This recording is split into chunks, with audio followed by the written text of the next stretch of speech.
ఈరోజు నేను చెప్పాలనుకుంటున్న విషయం వినడం. ప్రతి ఒక్కరం మాట్లాడాలనుకుంటాం కానీ వినాలని అస్సలు అనుకోం. చిన్నప్పటి నుంచి మనం తల్లిదండ్రుల మాట, టీచర్ల మాట వింటూ పెరుగుతాం. కానీ కొంత జ్ఞానం వచ్చిన తర్వాత వినడం కంటే నేనే గొప్ప అని నిరూపించుకోవడంతోనే ఆలోచిస్తారు. కాబట్టి వినడం తగ్గించి మాట్లాడడానికి ప్రయత్నిస్తారు. ఈ చిన్న చిన్న లోపాలు సవరించుకోండి. ఎందుకంటే మీకు ఆత్మీయులు మీతో మాట్లాడాలని, వాళ్ళ బాధలను మీతో షేర్ చేసుకోవాలని అనుకుంటారు. పిల్లలైతే మా అమ్మ నా మాటే వినాలని విసిగిస్తూ ఉంటారు. మాట్లాడుతుంటే మధ్యలో ఆపి మరి వాళ్ళ అనుకున్న విషయాన్ని మీ వరకు చేరవేస్తుంటారు. వినడం అంత ప్రాధాన్యత ఉన్నది. కానీ మనం ఏం చేస్తున్నాం? వినడం కంటే ముందుగా మాట్లాడడానికి ప్రయత్నిస్తున్నాం. మన ఆలోచనని, మన విచక్షణని, మన జ్ఞానాన్ని వినడంలో కాసేపు పెడితే మన ఆత్మీయులందరూ మనకు దగ్గర అవుతారు. ముఖ్యంగా మనం చేయాల్సింది ఏంటి అంటే వినడం. ఎప్పుడైతే బాగా వింటూ మనం మాట్లాడతామో చిన్న చిన్న పొరపాట్లు జరగవు. బాగా విన్నప్పుడు మన ఆత్మీయులు మనం ఏ ఉద్దేశంతో మాట్లాడుతున్నాం, ఏ రకంగా వాళ్ళకు సమాధానం ఇవ్వాలి అని ఒక 2 నిమిషాలు ఆలోచించి మీ అంత మీరుగా మాట్లాడగలుగుతారు. వెంటనే ప్రశ్న అడగకముందే సమాధానం ఇచ్చేవాళ్ళు చాలామంది ఉంటారు. ముందుగా వాళ్ళు చేయాల్సింది ఏంటి అంటే కాసేపు వినండి. అవతలి వాళ్ళు ఏ ధోరణిలో ఉన్నారు, ఎలాంటి బాధలో ఉన్నారు, లేదా ఇంకేమైనా విషయం మీ వరకు చేరవేయాలనుకుంటున్నారా అన్న విషయాన్ని పూర్తిగా అవగాహన అయిన తర్వాతే మీరు మాట్లాడడానికి ప్రయత్నించండి. ఎప్పుడైనా ఇతరులు మాట్లాడుతున్నప్పుడు మీరు పూర్తిగా 20 సెకండ్ల తర్వాత మీరు ఏం చెప్తున్నారో, ఏం చెప్పాలనుకుంటున్నారో ఆలోచన వచ్చేస్తుంది. మీరు ఏం సమాధానం ఇవ్వాలనుకుంటారో అదే సమాధానాన్ని ఇవ్వగలుగుతారు. లేదా కొంచెం సమయం తీసుకొని మాట్లాడినప్పుడు ఆవేశం తగ్గుతుంది, ఆలోచన పెరుగుతుంది. కాబట్టి మీరెవరితో అయినా ఏదైనా మాట్లాడాలనుకుంటున్నప్పుడు సమాధానాన్ని ఇవ్వకండి. ఇది చాలామంది చేసే పొరపాటు. మిమ్మల్ని చూసే మీ పిల్లలు కూడా తయారవుతున్నారు. ముందు వాళ్లకు వినడం నేర్పించండి. మనం తల్లిదండ్రులమై ఉండి పిల్లలు అల్లరి చేస్తున్నప్పుడు, మారం చేస్తున్నప్పుడు మన మాటలు వింటూ పెరుగుతారు. అందుకనే పిల్లలతో పాటు ఇప్పుడు పెద్దవాళ్ళకు కూడా చెప్పాల్సి వస్తుంది. జ్ఞానం పెరిగిన కొద్దీ ఆలోచనా శక్తి తగ్గిపోతుందా అని అనిపిస్తుంది ప్రస్తుతం ఉన్న ధోరణిని చూస్తే. మనం చదువుకున్న వాళ్ళం, జ్ఞానులం అయినా సరే అవతలి వాళ్ళ మాట వినడానికే ఇష్టపడడం లేదు అంటే మీరేం చేస్తున్నారు ఆలోచించుకోండి. మీ ఆత్మీయులను, మీ బంధువులను, మీ స్నేహితులను దూరం చేసుకోకూడదంటే మీరు ముఖ్యంగా వాళ్ళు ఏం మాట్లాడుతున్నారో దాన్ని స్పష్టంగా వినండి. విన్న తర్వాతే మాట్లాడండి. చిన్నపిల్లలకు కొన్ని విషయాలు నేర్పండి. మాట్లాడేటప్పుడు మధ్యలో మాట్లాడొద్దని, ఒకరి సంభాషణ పూర్తయిన తర్వాతే వాళ్ళను మాట్లాడడానికి అనుమతించండి. లేదా సైగలతో చెప్పండి. ముందు పిల్లలందరికీ వినడం నేర్పించండి. పెద్దవాళ్ళకు కూడా ఎవరైనా తొందరపడి మాట్లాడుతున్నప్పుడు ఆపి వాళ్ళను ఆలోచించి మాట్లాడమనండి. వినడం కూడా చాలా గొప్ప వినయం, క్రమశిక్షణతో కూడిందని నా ఆలోచన.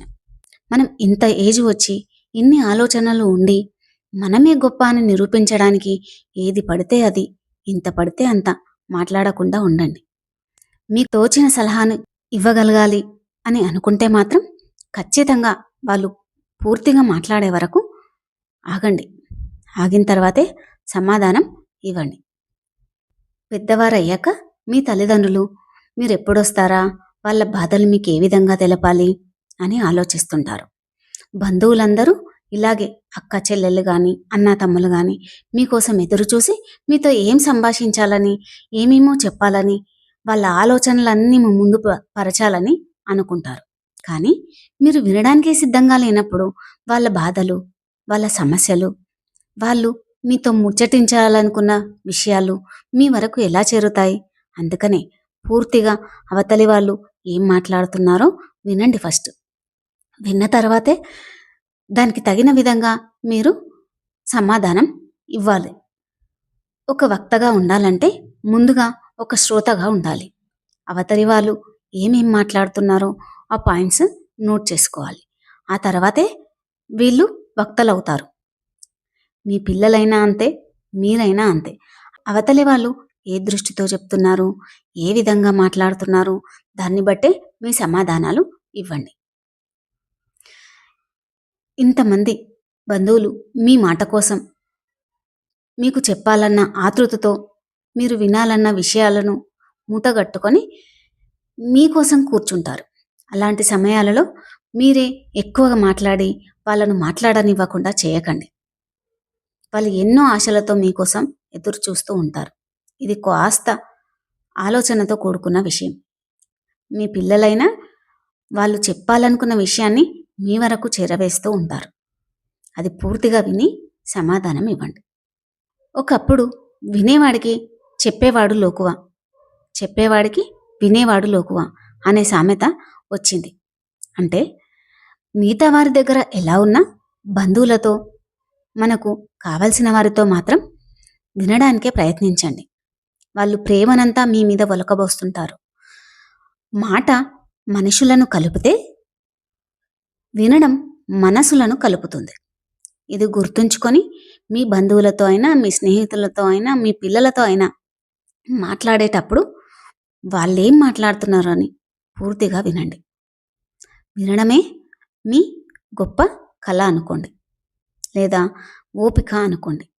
కానీ అవతలి వాళ్ళు ఏ విధంగా చెప్తున్నారో ఆ విషయాలు మాత్రం పూర్తిగా విని మీ సమాధానాన్ని తెలపండి. సమాధానం చెప్పేటప్పుడు మీరు 3 విషయాలు పాటించండి. అది అవతలి వాళ్ళు చెప్పే విషయాన్ని పూర్తిగా వినండి. రెండవది, ఆలోచించి ఒక 10-20 సెకండ్లు ఆలోచించిన తర్వాతే మీరివ్వాలనుకున్న సమాధానం ఇవ్వండి. అప్పుడు కోపం కూడా తగ్గుతుంది. మన వాళ్ళని బంధుత్వాలు కూడా పెరుగుతాయి. గ్రహించండి. విన్నవారెవరు చెడ్డవారు కాదు.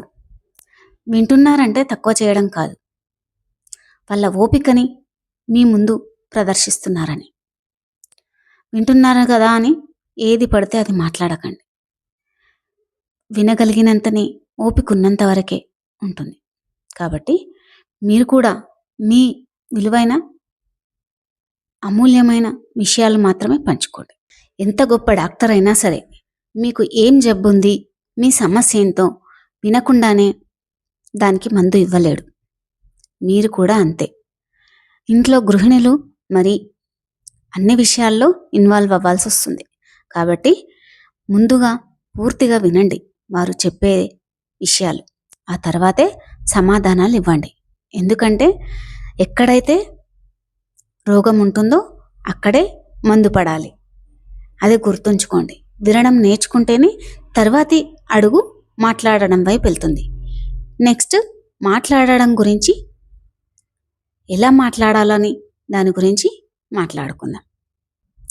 మీ జీవితంలో జరిగిన సంఘటనలు కానీ, లేదా మీరు నాతో ఏవైనా చెప్పాలనుకున్నా కింద కామెంట్స్ రూపంలో తెలపండి. లైక్ చేయండి, షేర్ చేయండి, సబ్స్క్రైబ్ చేయండి and press the bell icon. మీ Medha SR creations. Thank you all.